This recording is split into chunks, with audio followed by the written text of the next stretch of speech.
All right, House, moving forward. Were there some fights this weekend? There was some fights. And what did you think? I think your boy was pretty good on his picks, I believe. Your boy was pretty good on his picks. Let's start off with Anthony Pettis, Donald the Cowboy Cerrone. I got a little insight on him, listening to some radio shows. He was a little heavy coming in the fight. Who, the Cowboy? The Cowboy was a little heavy.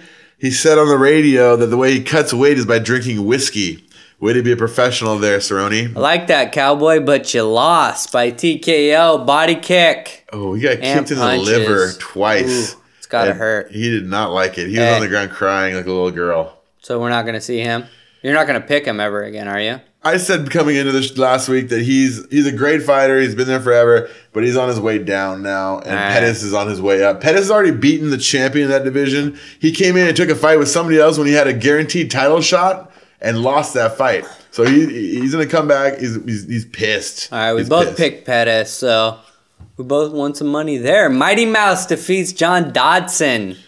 Unanimous decision. What'd you think? I did say it would go all 5 rounds. That was a guaranteed lock of the year. Yeah, but you also said that John Dodson was going to win. John Dodson almost knocked him out early a couple times. Caught him some great punches. Yeah, Mighty Mouse defeated John Dodson. Mighty Mouse is a very skilled fighter. You can't take that away from him. He's pretty damn tough to catch in that ring. He's so fast. Your thoughts change on Mighty Mouse? Yeah, he's solid. Solid. All right. And last week's Household Lock of the Week. Look at that look on your face. How many weeks is that in a row now? What is that, 4 in a row? That's a solid month. Is that 4 in a row? That's a solid. Where are you living these days? A solid month of undefeated picks. I mean, what do you folks want from me? That's all I can do. It's time to start buying in. This guy's got it locked down. No pun intended. In fuego. Come on now. All I know is the Household Lock of the Week is hot. Glover Teixeira defeated the local legend Rampage Jackson in unanimous decision. I lost. I'm not going against the House Lock of the Week again. I hope not. I mean, what'd you think of the fight? Well, it was pretty much what I figured. You expected? The thing that I liked was that Rampage, as I said, I thought he was there to collect a paycheck. His final fight, it didn't look like he trained his ass off like he has before. People were saying he looked good. His weight was a little down. You don't know if that's from being in the sauna and being lazy. So the thing about Rampage, he always usually hits somebody with a good shot and puts them almost out. He didn't even really hit Glover once where I was worried Glover's going out. He didn't have that old school Rampage. He's an actor Rampage coming down. He's going to go fight on some of the lower cards now and probably dominate those, but he's no longer a UFC kind of champion caliber fighter in my book. Rampage always had that threat of that one punch. Oh, yeah. That one punch, fight is over. Did you see that? Does he still have it? No. I mean, he reminded me of Tyson. Because the fight could be over at any time, but you saw when his opponents just lost that fear of that fight, that one punch. Did you see that with Rampage? Glover looked good. He looked pretty tight with his techniques. He took Rampage down pretty much when he wanted. Although he kept letting him back up, which kind of bothered me. If he's going into future fights, try to go against guys like John Jones and stuff, they ain't gonna work. But he looked good. He hasn't lost since 2005, I believe. We're in 2013. So what's up next for years. Glover? What do you got next? I'd say he's right there. He's right there on the title verge. He's, couple more fights away. I'd say who would you like to see him against? There's a guy that's hurt right now at 205 named Chris Weidman, who I wouldn't mind seeing those two go at it. But I think you think Teixeira could stand up against the top fighters? I don't think he'll beat John Jones. Not yet. I don't think anybody's beaten John Jones for a long time. It's not Teixeira. It's John Jones. It's John Jones is the man. He's the man, the myth, the legend right now. You're not. Am we going to Chael? Chael Sonnen's getting his ass beat. He's going to get his ass beat. If he lasts more than 2 or 3 rounds, I'll be very surprised. I notice he's not talking nearly as much. Although, to me, I mean, I know he's been busted before. He looks like he's juicing right now. Chael's looking about 230 right now. He's looking thick and swole. A juiced Chael beat a John Jones? I still don't think he beats him. I think the length is too much. I mean, when you can jab somebody with an elbow like that, it's not fair. The athleticism of John Jones. He's a freak. Both his brothers are in the NFL dominating. What's the other brother? One's on the Patriots. The one just got drafted as a rookie this year. Yeah. And the other one is a defensive lineman for the Ravens playing in the Super Bowl. That's what I thought. Starts next to Haloti Nada. All right, well, we got UFC 156 coming up this week, the annual Super Bowl weekend card.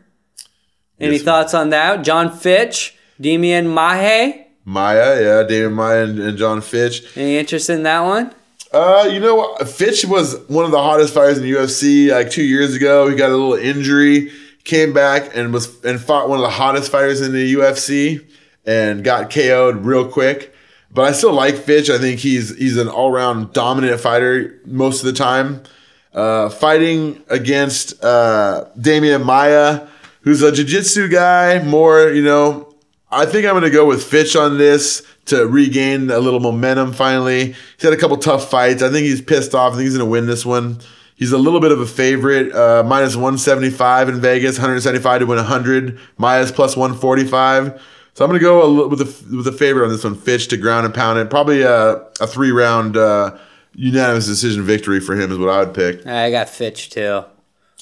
Yeah. But featherweight title match, this one is intriguing. Lots of buzz swirling around this fight. Ooh, 2 champions fighting. The champ, what is it, Jose Aldo? Jose Aldo. Versus Frankie Edgar. Aldo 21-1 MMA.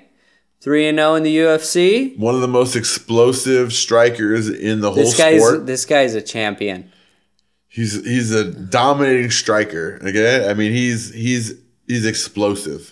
Okay, he's the Anderson Silva type explosive. Yeah, exactly like that. Featherweight, but I don't think his jiu-jitsu is as good as Anderson Silva. So the thing that worries me is Frankie Edgar being a great wrestler and can take a punch because he was fighting at 155. He dropped down 10 pounds to fight at 145. He just fought Benson Henderson, who at 155 bench presses over 450 pounds. What? No BS. He benches over 450. How much does he weigh? 155. Benches over 450. What is that, like 4 plates? That's 3 times. That's more than 4 plates. That's more than 4 plates. No, it's 4 plates plus like 25s. At 150, there's no way. I swear I can. Dude, if you look at Benson Henderson's back, and you will say, "Okay, maybe you're right." It's the most crazy. Dude, I need to get on the bench press.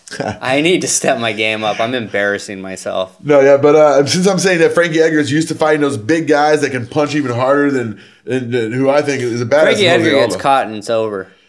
But I mean, he didn't get caught by Benson Henderson. He doesn't get KO'd very. He's a little pit bull. I'm gonna go. Shocker! I'm gonna go with the upset here, Frankie Edgar in Vegas right now. Aldo is at minus 240, and you're benching 455. You have my bet. Okay, I'm taking Jose Aldo. I'm a big no. Frankie doesn't do that. That's what he lost to Benson Henderson did last time, right? I'm gonna go. You said Jose Aldo benches. No. Benson Henderson, the 155 champ that Frankie just lost to. Well, I'm taking Jose Aldo. He's a beast. He's a striker. Badass. Yeah. I'm saying how I see this fight is that Frankie's going to be smart. He's going to try to strike with him for a little bit just to set him up for a takedown. And then I see him taking him down consistently over and over. Keep taking him down. If he doesn't get caught with a knee coming in, I think he can grind him. Edgar. I'm taking Jose Aldo. Rashad Evans is back. First fight since his loss to John Jones. Fighting Antonio Nogueira. Nogueira brothers, yeah. Nogueira. I'm gonna say this is gonna be a dominating performance for Rashad. You think? I mean, Vegas hungry? Vegas has him at 445, minus 445. That's $445 to win 100. That's a big favorite. Nogueira's old. I mean, I think he's only around 35, but he looks like he's been fighting for 50 years. He's one of those guys. Beat up, long career. He's got a puncher's chance because he was a Olympics caliber boxer for Brazil, but I'm still gonna go with Rashad. Rashad's so quick and athletic, all-American wrestlers and take him down. I think he's good enough not to get submitted by Nogueira, and Nogueira is one of the best submission artists in the world. But I think he's smart enough. He's got good enough coaching. He won't get submitted. So I'm gonna go with Rashad to outscore him. Probably a decision fight too. I think. All right, we got that heavyweight fight: Alistair Overeem. On the roids or off the roids? Hopefully off the roids this time. Versus Antonio Silva. Bigfoot Silva. Bigfoot. Let's see. Overeem's a pretty heavy favorite, minus 385 to win 100. Yeah, but you never know how his body's going to react with all that substance. Without the juice. He's an unbelievable striker. He's a kickboxing champion, K1 champion. He's came in there and kicked the hell out of Brock Lesnar last time they went in there. And I see pretty much the same thing happening. I see Overeem coming in here. And as long as he can stay on his feet for over a minute, he should be able to finish the fight pretty quickly with Silva. Kick him a few times and knock him out, maybe coming in. So I like Alistair Overeem in a pretty quick one. Overeem. All right, that's the UFC. We're going to see how that plays out. What's that, on Saturday night? Yes, sir. Annual Super Bowl card. That's nice of D. White. I also want to thank everyone who supports our show and is active on our Facebook page. For Josh House. Showtime for free. Shout out always, for the boys. Always. I'm Michael Sperber, and we are out. See ya.